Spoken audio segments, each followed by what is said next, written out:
Menteri Rangba Kajella Conrad ki sangma hakalai phau tarik kelalingkot ula Plie padba iaka building thamai ka Sohra Govt College.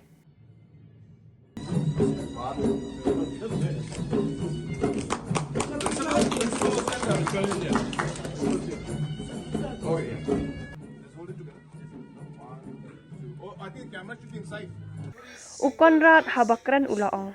Kasorkar kabu iaka thong ban bateng ban theh pisa haka ban kentiu iaka puli kaputhi haka jilla bat bante iaki school higher and technical education.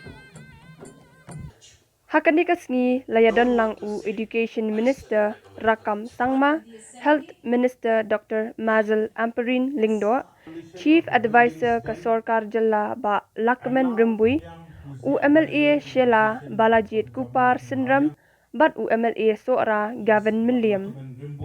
Habakran shushu Conrad ulaong ba nginget hakajing theh pisa sha kisamla bat kathong kabaha khmat kanlong kakam puli puthi. Most important investments any government can make. And that is what drives this government to ensure that we are able to take care and nurture the greatest resource that our state and our country has, which is the youth of our nation. And it's as simple as that. And though the choices are tough sometimes, I appreciate Lakman Rimbui, who was with me in the cabinet last 5 years. Education was maybe one of the toughest departments we had. A lot of reforms needed to be made. A lot of tough decisions needed to be made. Being a sector which was, I don't want to say it in a very negative way, but it was really not doing as good as maybe what we would want it to do. And hence, tough decisions were required to make real changes in a short period of time. We will continue to make these reforms. We will continue to invest in education. We will continue to improve the education scenario.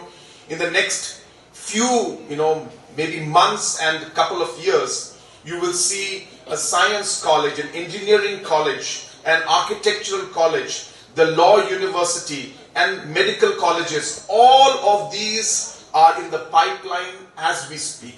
And hence higher technical education will get a boost like never before in the history of our state.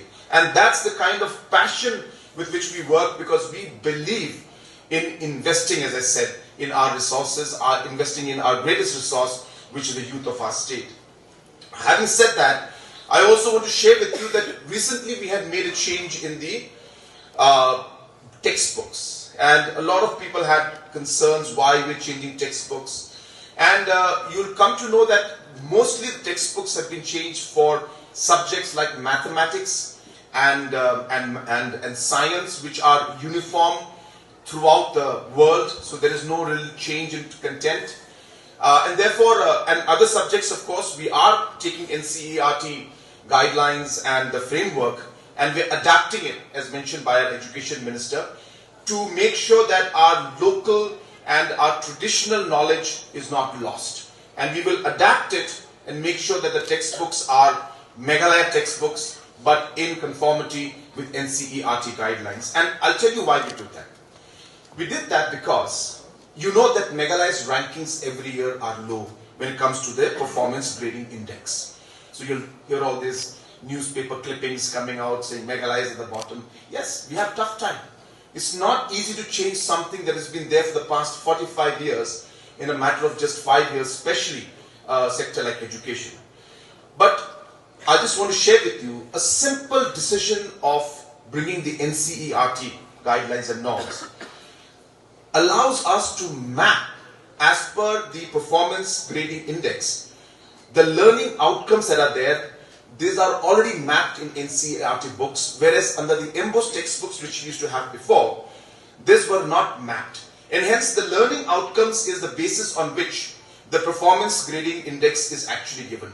So a simple step of taking the NCERT books will now give us anything between 15 to 25% improvement in our markings, just by adopting NCERT books. And not only that, you won't believe it, that some of our textbooks, what we study in class 8 in MBOS, the textbooks we had before, it was being taught in NCERT in class 5 and 6. And hence, there was a huge gap between the quality of the content that our students were being taught, and hence obviously, it would affect them when they would go to higher education and when they would start competing with the rest of the country and the rest of the world.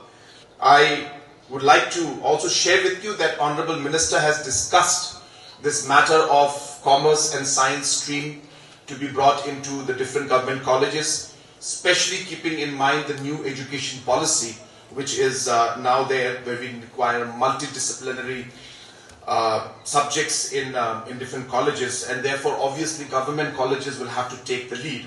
And hence the proposal is with finance and with planning, and very soon this should be coming up to the cabinet. And as was mentioned by our Honorable Minister for Health, where she mentioned that science and commerce stream are absolutely necessary for our children so that they can get better opportunities in the future. And hence, since the cabinet has not passed it yet, I cannot say that it is passed. But let me just share with you and tell you, as the Chief Minister of the state, and as the, obviously who chairs the cabinet, I can tell you the day it comes to the cabinet, it will be approved and it will be cleared, because we are very clear in our mindset that we will never compromise on education. And we will do our best in order to be able to invest in all of you. It will be, again, a tough decision because the financial impacts are there. The financial implication may go up to, I'm told, anything between 10 to 15 to 20 crores annually. So it's not a small amount. That's not for just one college. We're talking about multiple colleges. But the file has not come to me, so I've not been able to study it in detail. But whatever information or inputs I got in the past few days, the impact is going to be definitely 10 crores plus. And hence we will have to make sure that the resources and all the other funds are available. And of course, just to share with you, this is over and above, obviously, the 2,000 crores that we spend on education salaries every year.